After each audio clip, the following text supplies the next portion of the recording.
नमस्कार, मैं हूं डॉक्टर सरोज और आज आपको सुनाने जा रही हूं कक्षा 12वीं की हिंदी की पाठ्य पुस्तक वितान भाग 2 में लिखी हुई कहानी सिल्वर वेडिंग। इसके लेखक हैं मनोहर श्याम जोशी। सिल्वर वेडिंग का मतलब शादी की 25वीं सालगिरह। आइए कहानी सुनते हैं। जब सेक्शन ऑफिसर वाईडी यानी यशोधर पंत ने आखिरी फाइल का लाल फीता बांधकर निगाह मेज से उठाई, तब दफ्तर की पुरानी दीवार घड़ी 5:25 बजा रही थी। उनकी अपनी कलाई घड़ी में 5:30 बज रहे थे। पंत जी अपनी घड़ी रोजाना सुबह शाम रेडियो समाचारों से मिलाते हैं, इसलिए उन्होंने दफ्तर की घड़ी को ही सुस्त ठहराया। फाइल आउट ट्रे में डालकर उन्होंने एक निगाह अपने मात हथों पर डाली, जो उनके ही कारण 5 बजे के बाद भी दफ्तर में बैठने को मजबूर होते हैं।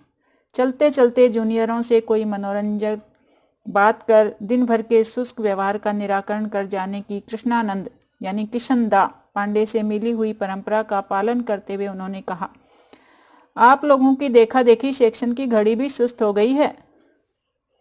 सीधे असिस्टेंट ग्रेड में आए नए छोकरे चड्डा ने, जिसकी चौड़ी मोहरी वाली पतलून और ऊंची एड़ी वाले जूते पंत जी को समहाउ इम्प्रॉपर मालूम होते हैं, थोड़ी बदतमीजी सीखी।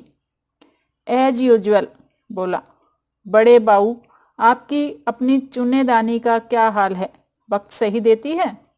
पंत जी ने चड्ढा की दृढ़ता को अनदेखा किया और कहा, मिनट टू मिनट करेक्ट चलती है। चड्ढा ने कुछ और धृष्ट होकर पंत जी की कलाई थाम ली। इस तरह की धृष्टता का प्रकट विरोध करना यशोधर बाबू ने छोड़ दिया है। मन ही मन वह उस जमाने की याद जरूर करते हैं जब दफ्तर में वह किशनदा को भाई नहीं साहब कहते और समझते थे। घड़ी की ओर देखकर वह बोला, बाबा आदम के जमाने की है बड़े बाऊ यह तो। अब तो डिजिटल ले लो, एक जापानी सस्ती मिल जाती है। यह घड़ी मुझे शादी में मिली थी। हम पुरानी चाल के, हमारी घड़ी पुरानी चाल की।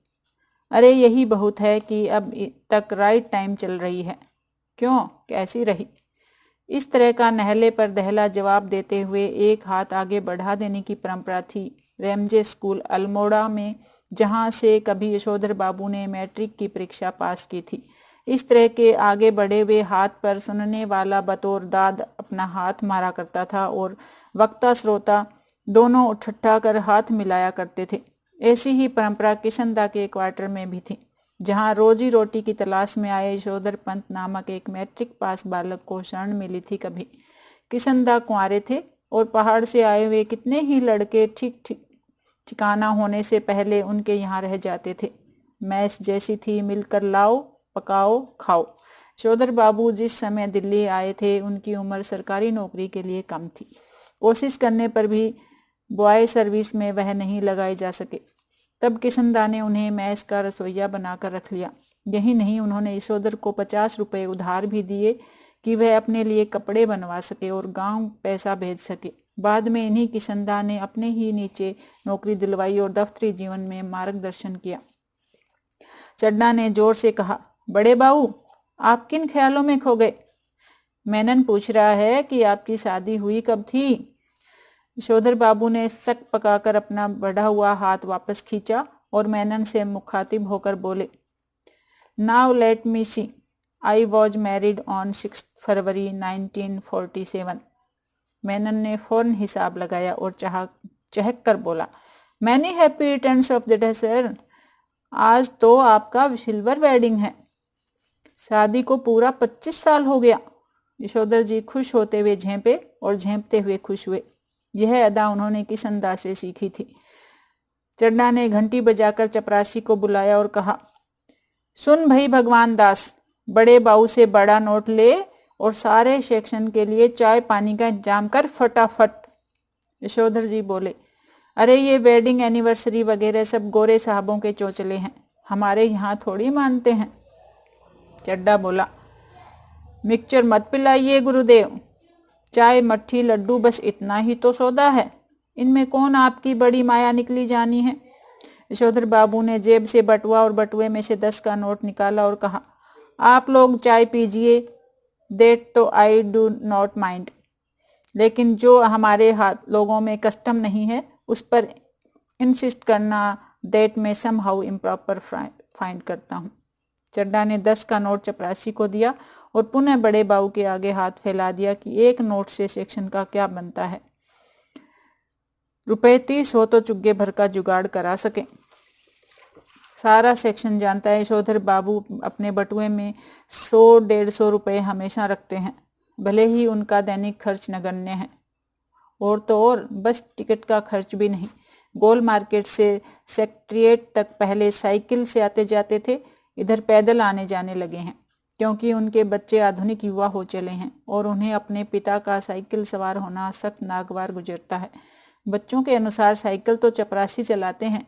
बच्चे चाहते हैं पिताजी स्कूटर ले ले, लेकिन पिताजी को समहाउ स्कूटर निहायत बेहुदा सवारी मालूम होती है और कार जब अफोर्ड नहीं की जा सकती तब उसकी बात सोचना ही क्यों। चड्ढा के जोर देने पर बड़े बाबू ने 10-10 के नोट 2 और दे दिए, लेकिन सारे सेक्शन के इसरार करने पर भी वह अपनी सिल्वर वेडिंग की इस दावत के लिए रुके नहीं। मातहत लोगों से चलते चलाते थोड़ा हंसी मजाक कर लेना किसनदा की परंपरा में है। उनके साथ बैठकर चाय पानी और गप गपाष्टक में वक्त बर्बाद करना उस परंपरा के विरुद्ध है। इधर यशोधर बाबू ने दफ्तर से लौटते हुए रोज बिड़ला मंदिर जाने और उनके उद्यान में बैठकर कोई प्रवचन सुनने अथवा स्वयं ही प्रभु का ध्यान लगाने की नई रीत अपनाई है। यह बात उनके पत्नी बच्चों को बहुत अखरती है। बब्बा, आप कोई बूढ़े थोड़ी हैं जो रोज रोज मंदिर जाएं, इतने ज्यादा व्रत करें, ऐसा कहते हैं वे। यशोधर बाबू इस आलोचना को अनसुना कर देते हैं। सिद्धांत के धनी की किसनदा के अनुसार यही निशानी है। बिड़ला मंदिर से उठकर यशोधर बाबू पहाड़गंज जाते हैं और घर के लिए साग सब्जी खरीद लाते हैं। किसी से मिलना मिलाना हो तो वह भी इसी समय कर लेते हैं, तो भले ही दफ्तर 5 बजे छूटता हो, वह घर 8 बजे से पहले नहीं पहुंचते। आज बिड़ला मंदिर जाते हुए यशोधर बाबू की निगाह उस आहते पर पड़ी जिसमें कभी किसनदा का 3 बेडरूम वाला क्वार्टर हुआ करता था और जिस पर इन दिनों एक 6 मंजिला इमारत बनाई जा रही है। इधर से गुजरते हुए कभी के DIZ एरिया की बदलती शक्ल देखकर यशोधर बाबू को बुरा सा लगता है। ये लोग सारा गोल मार्केट क्षेत्र तोड़कर यहाँ 1 मंजिला क्वार्टरों की जगह ऊंची इमारतें बना रहे हैं। यशोधर बाबू को पता नहीं कि वे लोग ठीक कर रहे हैं या गलत कर रहे हैं। उन्हें यह जरूर पता है कि उनकी यादों के गोल मार्केट के ढहाए जाने का गम मनाने के लिए उनका इस क्षेत्र में डटे रहना निहायत जरूरी है। उन्हें एंड्रयूगंज, लक्ष्मीबाई नगर, पंडारा रोड आदि नई बस्तियों में पद की गरिमा के अनुरूप D2 टाइप क्वार्टर मिलने की अच्छी खबर कई बार आई है, मगर हर बार उन्होंने गोल मार्केट छोड़ने से इनकार कर दिया है। जब उनका क्वार्टर टूटने का नंबर आया तब भी उन्होंने इसी क्षेत्र की इन बस्तियों में बचे हुए क्वार्टरों में एक अपने नाम अलाट करा लिया। पत्नी के यह पूछने पर कि जब यह भी टूट जाएगा तब क्या करोगे, उन्होंने कहा तब की तब देखी जाएगी, कहा और उसी तरह मुस्कुरा ये जिस तरह किसनदा यही फिक्रा कहकर मुस्कुराते थे। सच तो यह है कि पिछले कई वर्षों से यशोधर बाबू का अपनी पत्नी और बच्चों से हर छोटी बड़ी बात में मतभेद होने लगा है और इसी वजह से वह घर जल्दी लौटना पसंद नहीं करते। जब तक बच्चे छोटे थे तब तक तो वह उनकी पढ़ाई लिखाई में मदद कर सकते थे। अब बड़ा लड़का एक प्रमुख विज्ञापन संस्था में नौकरी पा गया है। यद्यपि समहाउ यशोधर बाबू को अपने साधारण पुत्र को असाधारण वेतन देने वाली यह नौकरी कुछ समझ में आती नहीं। वह कहते हैं 1,500 रुपया तो हमें अब रिटायरमेंट के पास पहुंचकर मिला है। शुरू में ही 1,500 रुपया देने वाली इस नौकरी में जरूर कुछ पेच होगा। यशोधर जी का दूसरा बेटा दूसरी बार IAS देने की तैयारी कर रहा है और यशोधर बाबू के लिए यह समझ सकना असंभव है कि जब यह पिछले साल अलाइड सर्विसेज की सूची में माना काफी नीचे आ गया था तब इसने ज्वाइन करने से इनकार क्यों कर दिया। उनका तीसरा बेटा स्कॉलरशिप लेकर अमेरिका चला गया है और उनकी एकमात्र बेटी न केवल तमाम प्रस्तावित वर अस्वीकार करती चली जा रही है बल्कि डॉक्टरी की उच्चतम शिक्षा के लिए स्वयं भी अमेरिका चले जाने की धमकी दे रही है। यशोधर बाबू जहां बच्चों की इस तरक्की से खुश होते हैं वहां समहाउ यह भी अनुभव करते हैं कि वह खुशहाली भी कैसी जो अपने में परायापन पैदा करे। अपने बच्चों द्वारा गरीब रिश्तेदारों की उपेक्षा उन्हें समहाउ जस्ती नहीं। एनीवे, जनरेशनों में गैप तो होता ही है, ऐसा कहकर स्वयं को दिलासा देता है पिता। यद्यपि यशोधर बाबू की पत्नी अपने मूल संस्कारों से किसी भी तरह आधुनिक नहीं है, तथापि बच्चों की तरफदारी करने को की मात्र सुलभ मजबूरी ने उन्हें भी मॉड बना डाला है। कुछ यह भी है कि जिस समय उनकी शादी हुई थी, यशोधर बाबू के साथ गांव से आए ताऊ जी और उनके 2 विवाहित बेटे भी रहा करते थे। इस संयुक्त परिवार में पीछे ही पीछे बहुओं में गजब के तनाव थे, लेकिन ताऊ जी के डर से कोई कुछ नहीं कह पाता था। यशोधर बाबू की पत्नी को शिकायत है कि संयुक्त परिवार वाले उस दौर में पति ने हमारा पक्ष कभी नहीं लिया, बस जिठानियों की चलने दी। उनका यह भी कहना है कि मुझे आचार व्यवहार के ऐसे बंधनों में रखा गया मानो मैं जवान औरत नहीं बुढ़िया थी। जितने भी नियम उनकी बुढ़िया ताई के लिए थे वे सब मुझ पर भी लागू करवाए, ऐसा कहती है घरवाली बच्चों से। बच्चे उससे सहानुभूति व्यक्त करते हैं। फिर वह यशोधर जी से उन्मुख होकर कहती है, तुम्हारी ये बाबा आदम के जमाने की बातें मेरे बच्चे नहीं मानते तो इसमें उनका कोई कसूर नहीं। मैं भी इन बातों को उसी हद तक मानूंगी जिस हद तक सुविधा हो। अब मेरे कहने से वह सब ढोंग टकोसला हो नहीं सकता, साफ बात।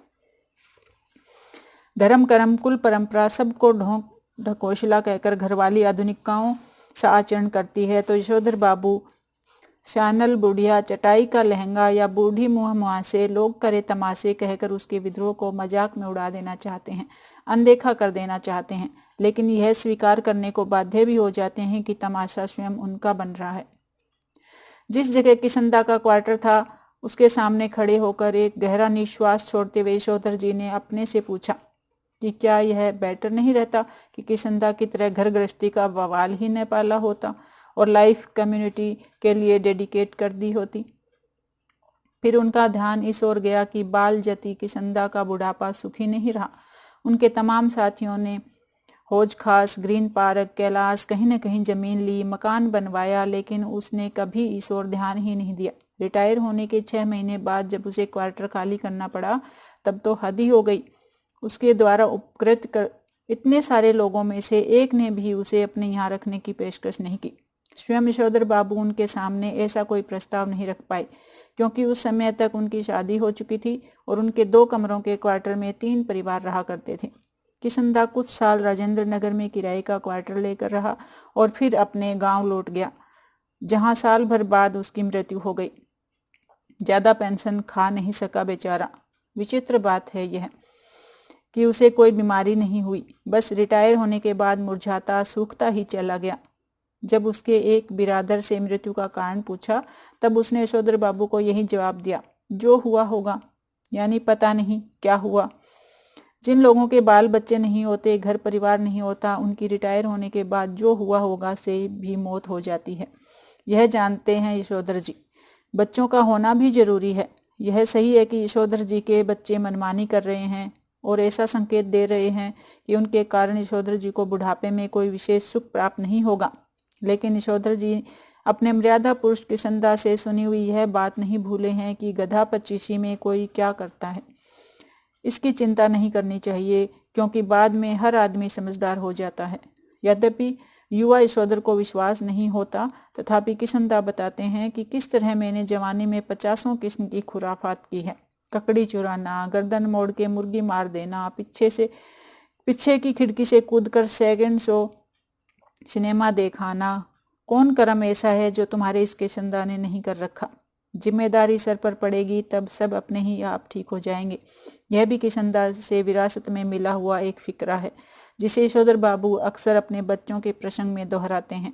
उन्हें कभी कभी लगता है कि अगर मेरे पिता तब नहीं गुजर गए होते जब मैं मैट्रिक में था, तो शायद मैं भी गधा पचीसी के लंबे दौर से गुजरता। जिम्मेदारी सर पर जल्दी पड़ गई तो जल्दी ही जिम्मेदार आदमी भी बन गया। जब तक बाप है तब तक मौज कर लें। यह बात यशोधर जी कभी कभी तंजिया कहते हैं।